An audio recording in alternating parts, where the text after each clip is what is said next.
One of the biggest mistakes that most men make when it comes to scarves is they don't even know that they've got options. They don't understand this accessory or how to wear it. Well, gents, don't worry, let me help you out here. So you've got the classic wool scarf, you've got the high-end, incredibly soft cashmere scarves, you've got the lightweight, beautiful, bright colored silk scarves. A common, inexpensive option is going to be the fleece scarf. You're going to see these large circled scarves known as infinity scarves. Not all scarves are going to be long rectangles. In fact, you're going to find squares out there that can be tied in a variety of ways. Let's check out the bandana. Yes, that scarf worn by cowboys to keep dust basically from going down their shirts. And what about the classic shamak? Anyone that spent time over the Middle East, in the desert, you understand the function of this very versatile piece of clothing, and they do an excellent job of keeping the sand out. Seriously, when I was deployed over in Iraq and Kuwait, I remember seeing a number of soldiers pull this look off and absolutely love it because of its functional purposes. But the second mistake guys make is they think scarves are for women.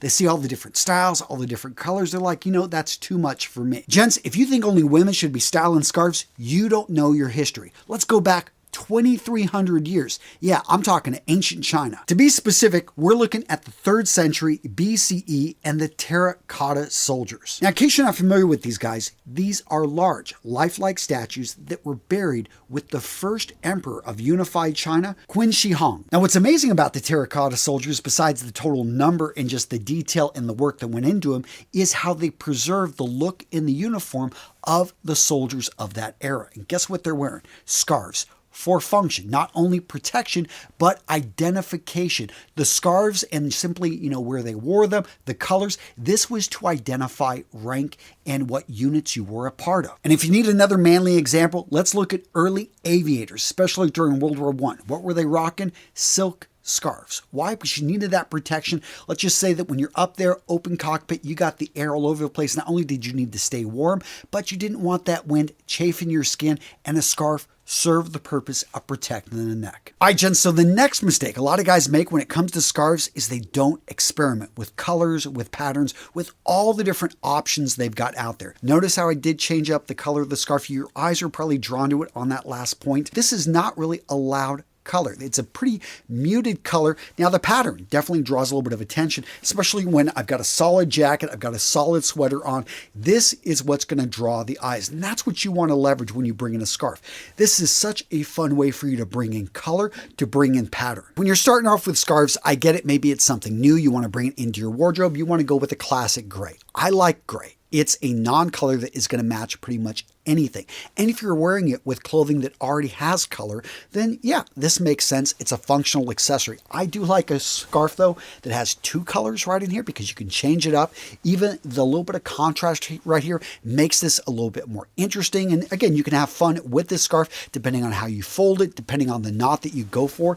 But yeah, bringing in a scarf like this, which not only, it's relatively a thicker scarf as well, but this pattern right here, not only is this warm because it's, again, first functional, but this color just allows me to have a little bit more fun with, bringing it in and just simply pulling it off with my outfits. Now, if you want to get away from the function, you can actually bring in more decorative scarves. And you're going to find these are made from a variety of materials, from linen to silk to sometimes polyester. This one right here has a very subtle pattern. You got a paisley in there, just absolutely beautiful.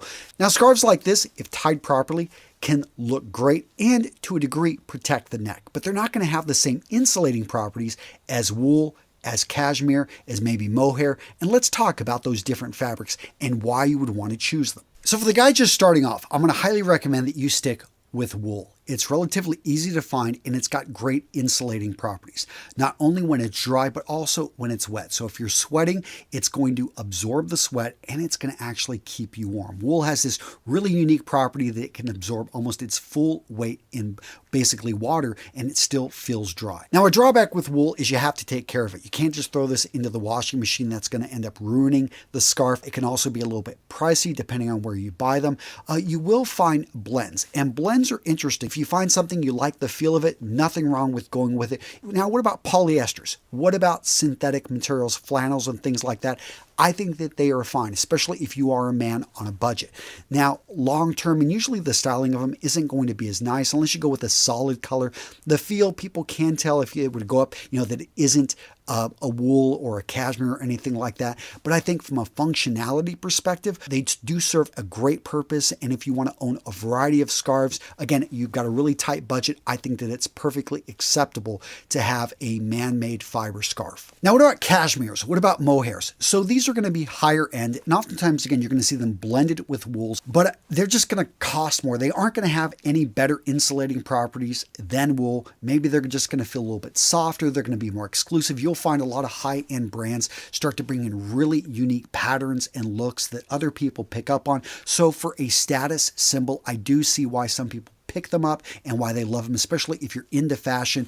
And again, if it's just something you enjoy, you really find one that, hey, yes, it costs 3 times more than just an average wool, but you really like the pattern, you're going to wear the heck out of it, then go for it. I've talked about, my style theory of value. And this is, how does something when you wear it make you feel? And then take that cost, and when you divide it by the number of wears, you may find, because if you wear this thing for 5 years, almost every day during the winter, you're going to get more than your money's worth out of it, versus a scarf that, it just is a bit itchy, you don't really like, and you rarely ever wear, that you spent, yes, 1/3 as much, 1/4 as much, but you never felt good in it. Now, what about silk scarves? So you notice that this is a blue, different shades of blue, but also a different feel and a different sheen on the surface. Silk does have that look, and it's very, for lightweight protection, silk is fine. Right now, it's like -20 degrees Fahrenheit. I'm not going to be wearing a silk scarf for functionality. Silk scarves have a long, storied history with aviators, and a lot of women love to wear them to decorate or basically draw attention. A lot of fashion-forward men love to wear them as well. I think that it can work great with a sports jacket. Is it going to be something I'm going to recommend for a guy just starting off? The answer would be no. But again, if you are getting into this, if you really like to be able to bring in a bit of color, there's nothing wrong with grabbing a silk scarf. Again, if you love the pattern, you love the overall look, I do think larger silk scarves can look really nice. Smaller ones like this that don't have, they're just, big rectangles, but I've seen square ones, especially from higher end brands, that just look amazing. But again, if it's your thing, if you're a little bit more fashion forward, then guys, rock it and enjoy it. And by the way, gents, if you've got a favorite type of scarf, I want to hear from you down in the comments. The colors, the patterns, what looks good on you, maybe your favorite brands. Guys, I want to hear from you down in the comments below. Gents, if you want to step up your style efficiently and effectively,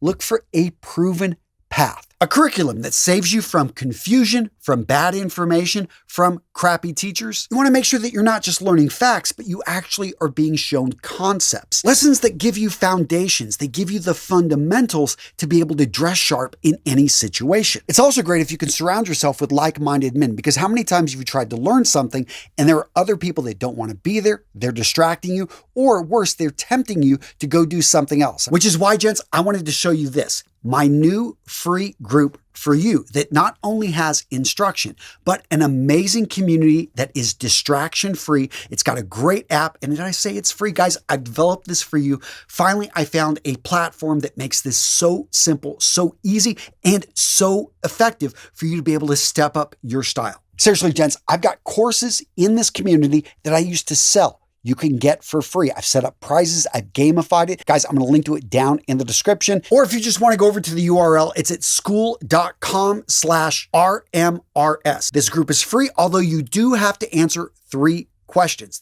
I don't ask for your email address. I simply want to make sure that we keep spammers out of the group. It's a high quality group. It's an amazing community that I am proud to give to you guys. Now, this next mistake is relatively tiny, except when it's not. And that is to take good care of your scarf, to keep track of them, especially if you're buying one in wool. And you can throw it around until you put it in an area that all of a sudden moths find it and they, yes, eat holes into it. So take good care of your luxury materials. Silk, yes, you bought that nice silk scarf, but you didn't store it properly and it gets, for some reason, wet. It develops mold. These are the type of things that when you spend good money on something, I do hope that you take care of it. Now let's talk about the blends in materials. Blends, one of the issues you can have when you've got different lengths of fabric and fibers intermixing with each other, is that you can get pilling. If you start to see pilling on a scarf, one of the easiest things to do is simply take a razor and to remove it. But understand, if you're seeing pilling over time, the scarf is going to lose some of its, it basically, that pilling, that material is going somewhere. You're taking it off, so it's going to lose over time some of its thickness, and it will eventually, probably not be something that you'll want to use in 5 to 10 years. That being said, I know that I've got quite a few scarves, and I really haven't had really too many issues with pilling, but I do know if you've got one that you wear all the time, some people have reached out to me about it. And let's also talk about cleaning. So if you wear the same scarf every day, again, it's picking up sweat, it's picking up skin. This is something that you don't want to invite, mites or tiny bugs that would, so once a season, send it out to be cleaned whenever you send out your sweaters and your jackets.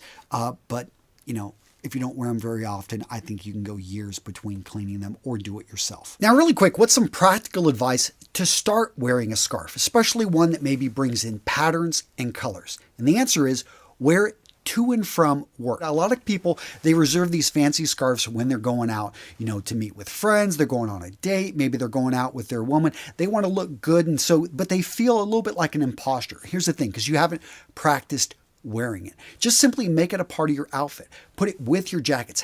Put the scarf right in there. I always tuck it into the arms of my jacket, so I've got different scarves I can wear. I just wear them to and from work for nobody but myself. And when you practice wearing the scarf, you get used to the scarf being on your neck, being around you. You just start to actually feel and love it. You start to pick up maybe your favorite fragrances. You start to smell them in there. But here's the thing, is you forget about it. And when you forget about it, it becomes just part of you, an extension of your style. And all of a sudden you're throwing it and you're not even thinking about it till someone says, you know what, he is always looking good. I love his choice of scarves. I wish my husband, I wish my boyfriend, I wish other people would start to just look. You just start putting it together. And you also have fun with different jackets, different outfits. It becomes an accessory that maybe before you never paid any attention to. All of a sudden you start noticing other guys pulling off looking great in scarves. You give them compliments. And by the way, that's the secret to getting compliments, is you give them.